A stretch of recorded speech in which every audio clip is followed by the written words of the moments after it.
मेरे प्यारे साथियों, नमस्कार। फ्रेंड्स, आइए कुछ बहुत ही महत्वपूर्ण घटनाओं पर बातें करते हैं। और इसकी शुरुआत मैं करने जा रहा हूं कि अभी अभी भारत वन स्थिति रिपोर्ट 2023 जारी की गई है। भारत वन स्थिति रिपोर्ट 2023, जिसे इंग्लिश में कहते हैं India state of forest report 2023। दो बातें सबसे पहले मैं आपको बताना चाहूंगा। पहली बात तो यह है कि यह रिपोर्ट अपने आप में बहुत महत्वपूर्ण है, क्योंकि इसका संबंध किससे है? फॉरेस्ट से है। फॉरेस्ट अपने आप में एक इम्पॉर्टेंट टॉपिक है, और चूंकि ये सीधे सीधे पर्यावरण से जुड़ा हुआ है, और पर्यावरण कितना इम्पॉर्टेंट टॉपिक है मुझे बताने की जरूरत नहीं है। दूसरी बात, 3 साल पहले भारत वन स्थिति की रिपोर्ट के आधार पर ही प्री में एक प्रश्न पूछा जा चुका है। मैंने कहा 3 साल पहले, तो इस बार भी हो सकता है कि पूछा जाए। इस बीच में प्रश्न नहीं पूछा गया, उसका कारण यह है कि यह जो रिपोर्ट है यह हर साल नहीं आती है, यह 2 साल में एक बार आती है। इसलिए हमें ये मानकर चलना चाहिए कि आने वाले 2 वर्षों के एग्जाम में, यानी कि 2025 और 2026 के प्री एग्जामिनेशन की दृष्टि से इसके जो कुछ डेटा हैं वो हमारे लिए बहुत महत्वपूर्ण होंगे। और मैं खासकर आपके सामने उन्हीं डेटा को रखने जा रहा हूं, उन्हीं तथ्यों को रखने जा रहा हूं जो एग्जामिनेशन की दृष्टि से आपके लिए उपयोगी हो सकते हैं, साथ ही मुख्य परीक्षा में भी जिनका आप उपयोग कर सकेंगे। राइट? तो आइए अब उन डेटा को देखते हैं।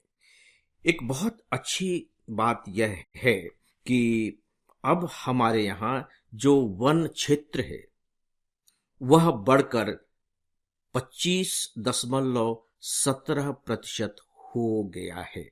यानी कि हमारे देश का जो टोटल भौगोलिक क्षेत्र है उसमें वन और वृक्ष आवरण बढ़कर के कितना हो गया है? 25.17%।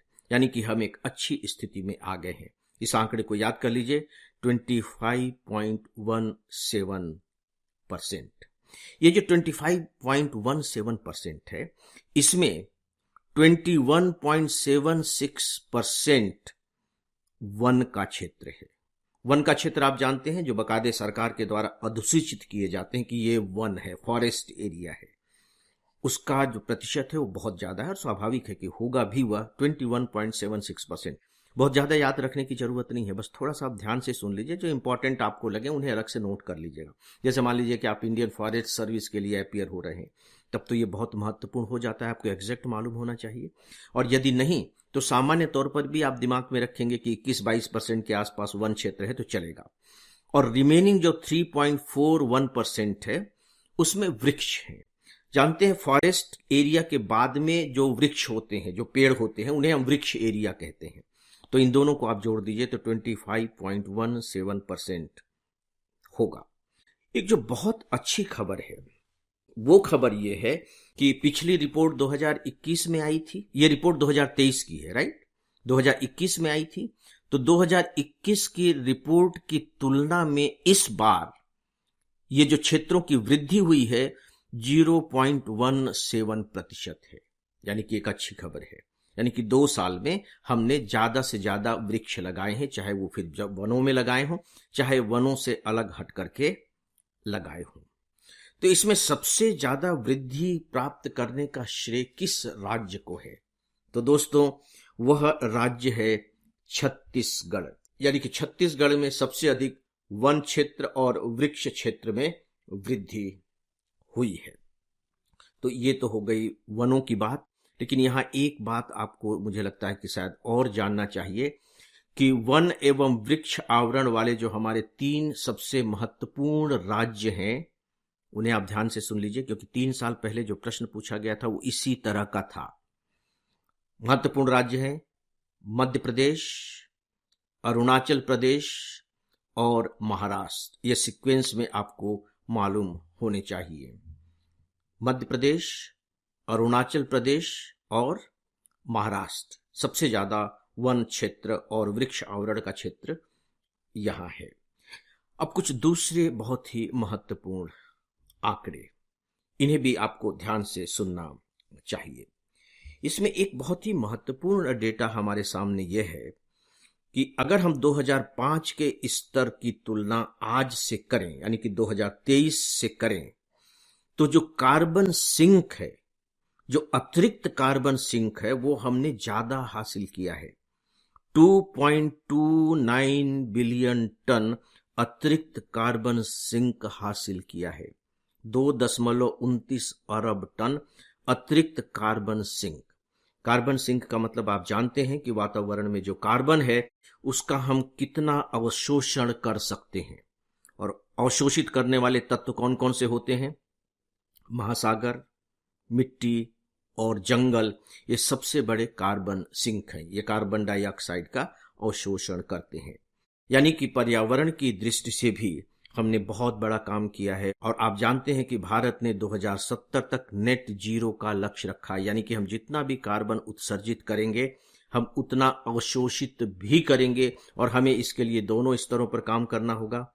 हम अपने कार्बन के उत्सर्जन को कम करें और दूसरी ओर हम कार्बन को सिंक करने वाले तत्वों को बढ़ावा दें, और उसमें वृक्षों का सबसे बड़ा योगदान होता है। अब अगली है थोड़ी सी चिंता की लकीरें पैदा करने वाले डेटा। और ये डेटा दो तरह के हैं। नंबर एक कि हमारा जो पश्चिमी घाट है, जो वेस्टर्न घाट है, आप जानते हैं कि पारिस्थितिकीय दृष्टि से वो कितना संवेदनशील घाट है। वहां पिछले 10 वर्षों में जंगल के प्रतिशत में कमी हुई है, जबकि वहां जंगलों की सबसे ज्यादा जरूरत है, क्योंकि वो बहुत ही संवेदनशील क्षेत्र है। और पिछले 10 वर्षों में 58.22 वर्ग किलोमीटर वन कम हुए हैं। मोटे तौर पर कह लीजिए कि 58 वर्ग किलोमीटर वन घटे हैं। ये एक चिंता की बात है। जो दूसरी चिंता की बात है वो मैंग्रोव के वनों को लेकर के है। आप जानते हैं कि मैंग्रोव पारिस्थितिकीय दृष्टि से और यहां तक कि प्राकृतिक आपदा की दृष्टि से हमारे लिए कितने महत्वपूर्ण हैं। हमारे यहाँ सुंदर के जो पेड़ लगे हुए हैं, सुंदर वन कहा जाता है। पश्चिम बंगाल राज्य में सबसे ज्यादा मैंग्रोव हैं। दुर्भाग्य से इसके क्षेत्र में भी कमी आई है, और यह कमी रही है 7.43 वर्ग किलोमीटर की। 7.43, मोटे तौर पर आप कह सकते हैं कि 7.5 वर्ग किलोमीटर के मैंग्रोव हमारे यहाँ कम हो गए हैं। यहाँ एक डेटा मैं सामान्य तौर पर आपको और बताना चाहूंगा कि हमारे देश में लगभग मैंग्रोव के 5000 वर्ग किलोमीटर के वन हैं, या कह लीजिए कि 5000 वर्ग किलोमीटर में मैंग्रोव हैं। जो एग्जैक्ट डेटा है वो है 4991.68, 4991.68। तो दोस्तों, ये थे कुछ महत्वपूर्ण डेटा जो हमारे राज्य वन स्थिति रिपोर्ट के अनुसार कम से कम सिविल सर्विस एग्जामिनेशन की तैयारी करने वाले स्टूडेंट को तो जानना ही चाहिए। एक और अच्छी खबर ये है कि आपको मालूम है कि हॉकी की दृष्टि से हम चैंपियन हैं, महिलाओं में भी और पुरुषों में भी। किस हॉकी के? एशियाई हॉकी के। कल एक और रिकॉर्ड बना, और हमारी जो अंडर 19 की महिला क्रिकेट टीम है, अंडर 19 की महिला क्रिकेट टीम, वह एशिया कप चैंपियन बन गई है क्रिकेट की। और यह कमाल उसने पहली बार किया है। आप देख रहे हैं कि किस तरह से एशिया कप में भारत लगातार अपना सिक्का जमाता चला जा रहा है, अपना दबदबा बनाता चला जा रहा है। ये जो मैच हुआ था ये कुआलालंपुर में हुआ था। कभी कभी इस तरह की बातें पूछ ली जाती हैं, इसलिए मैं कुआलालंपुर का नाम यहाँ ले रहा हूँ।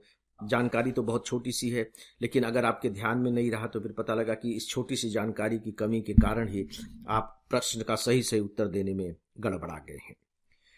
दोस्तों, अब अगली खबर जो परीक्षा की दृष्टि से, प्री एग्जामिनेशन की दृष्टि से इंपॉर्टेंट है, और वो ये है कि जो स्विट्जरलैंड है उसने अब भारत से मोस्ट फेवर्ड नेशन का दर्जा वापस ले लिया है।